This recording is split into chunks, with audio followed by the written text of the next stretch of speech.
Hello everyone, this is Greg Muender, your host of Pulse Silicon Valley. Today is January 2nd, 2013. And this is my sister, Courtney. Hi. Who will be joining us tonight. We just got back from Silicon Valley New Tech, the first event in quite a long time because of the Christmas and New Year's holiday and whatnot. So, Courtney, what did you think about your first event? What did you think about the people that you met, the ideas there, the companies? SV New Tech is a demo night, so basically 4 companies get up on and demo their product. We'll go over the 4 companies in a little bit, but this was Courtney's first experience with an event in Silicon Valley. There was quite some characters there tonight, as to be expected. But what did you think, Courtney? Steve McPherson. Yeah. I thought that it was really cool. Probably better than what I expected. The crowd was definitely older than myself, and I was probably the only student there. But I liked it. I thought that it was really interesting. I liked that the presentations were pretty succinct, so it didn't get, like, it could have gotten drawn out, and that might have been boring if it is a really long thing. And then there was quite a lot of time to talk to people, and everyone seemed really friendly and, like, genuinely like they wanted to talk to you, so that was cool. Yeah, we met a lot of great people at the end, definitely.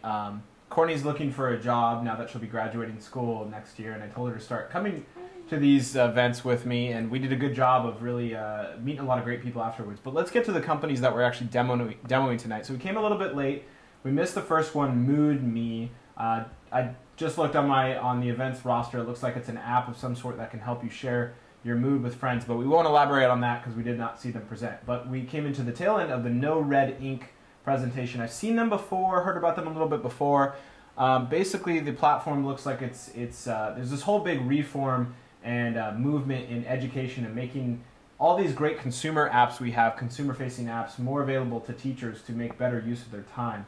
And it looks like it's some sort of platform to be able to more effectively grade papers and not waste time with teachers. Done by a former teacher in Chicago, I think he said, right? Mm-hmm. Super nice guy, amazing guy. We talked to him afterwards. But yeah, Courtney, as an English major, what do you see the potential in a company like this, and like what really intrigued you and you were so interested in this company?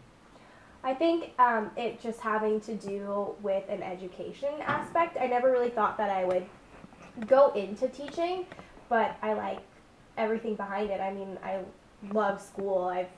School is something that I'm really passionate about and that I can find that I excel at, and so it would be cool to kind of mold those two things together. His innovative technology, and then my like for grammar and writing, and even helping kids, I guess, and get excited about English. I think it's really interesting to think that school and education is not stagnant. We think that we've developed this system and that's just kind of what kids go through and learn, but that is such, like, BP is making this big push, or not BP, is it DuPont? No, one of the big Fortune 500 companies is doing this big push to kind of reform how kids are taught. And, in the U.S., we're actually kind of far down the roster as far as testing scores and things like that. So I is hooked on phonics. Is that what it was called? You did Hooked on Phonics? No, that's not true. You did not do. But was that what it was called? But yeah, there was Hooked on Phonics, and that was kind of, you're right. It took something that the students weren't dumb, for lack of a better word. They just needed to be taught in a different way. So, because not everyone learns the same way. But let's shift gears now. So the next one that was up was the PennWise? Spendwise. PlanWise, okay. Basically, they were similar to Mint.com in the fact that it's a great user interface to be able to manage your money. They took it on a little bit more aspect of looking out into the future and what does any sort of loan installment affect 6 months out, and kind of projected cash flows. And super cool product. I could see using it in my life. Their target was young people, which was really smart. Yeah. With the, thinking about the projected future, I know that I'm always concerned about finances. I think that I would actually probably use a product like that. I tried to use Mint. I didn't really get that into it. But I like the idea. I don't know if I would use it on a regular basis, though. Yeah, they said, the presenter said that banks and financial institutions have trouble connecting with Generation Y, which I think is our generation, right? I think so. Is it? Okay.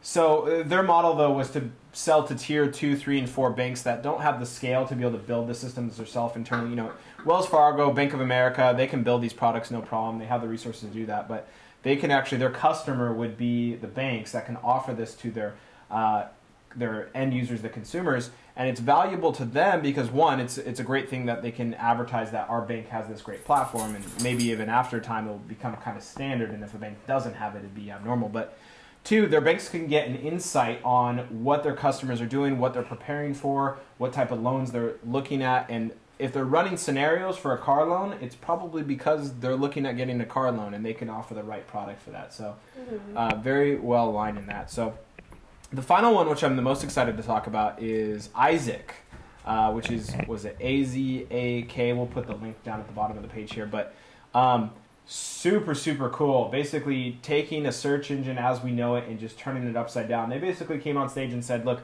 what we refer to as the 10 blue links, when you look at a Google or something, the 10 organic results are just, it's been around actually now for 15 years. And blue was, you know, A/B tested a number of years ago, determined that most people, the more success comes from a blue link. And it just kind of has remained stagnant from there. So they took it apart. Do you want to explain the product a little bit? He still did use blue links though. Technically, he did, yeah. But I think it was more like, I mean, what I think he was getting at was the accessibility for a tablet. I had just got a notebook, which is kind of like part tablet. And I noticed that when I was trying to Google stuff, it is hard because you don't want to type a lot on it. And it's weird to scroll that way and then like click on the links. It kind of gets difficult. And so I like the idea of... Because you're not consuming content in that first page of results, huh? Yeah. You're provided with a link to then consume contact, but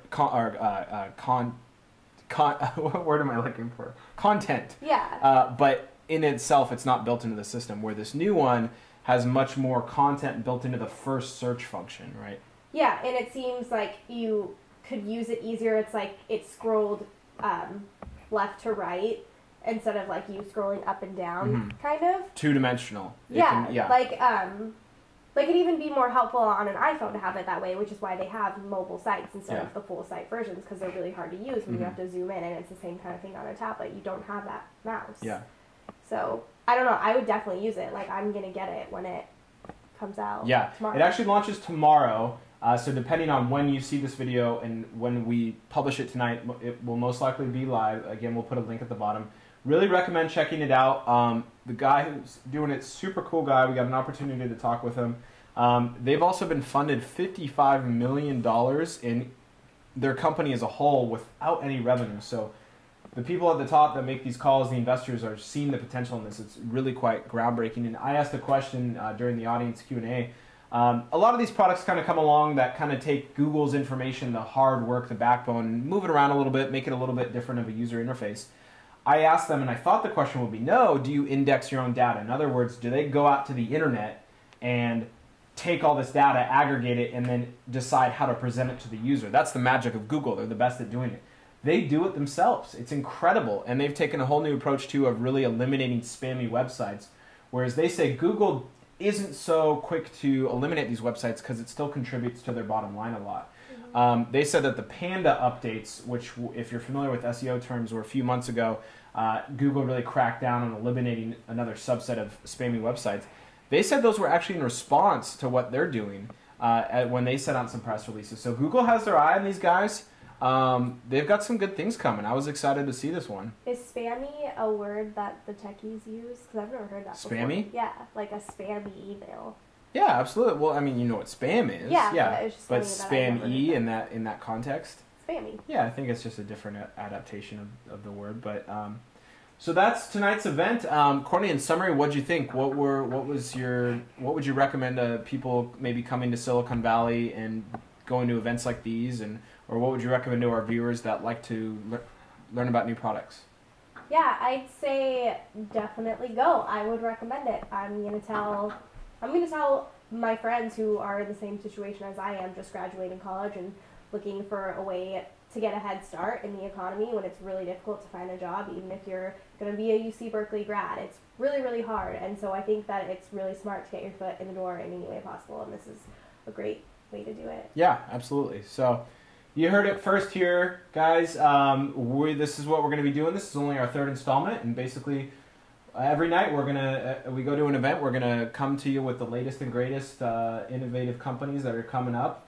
Hopefully you hear of it here first, and fast forward 2 years, Izak could be the next big Google, and you heard it here first. So subscribe to see more videos so you get emailed those when those are out. Follow me on Twitter /Greg Muender. Check us out on gregmuender.com. I'm on LinkedIn as well. I'll post all the good stuff down at the bottom. But I'd love to hear your comments. Love to get in touch with you if you're thinking of moving to Silicon Valley or are already here and you just want to get immersed more in the scene. We hope to be your go-to resource for that. So thanks for tuning in and take care. And thank you, Courtney, for coming on board. And high five for graduating school soon. Yeah. All right, bye.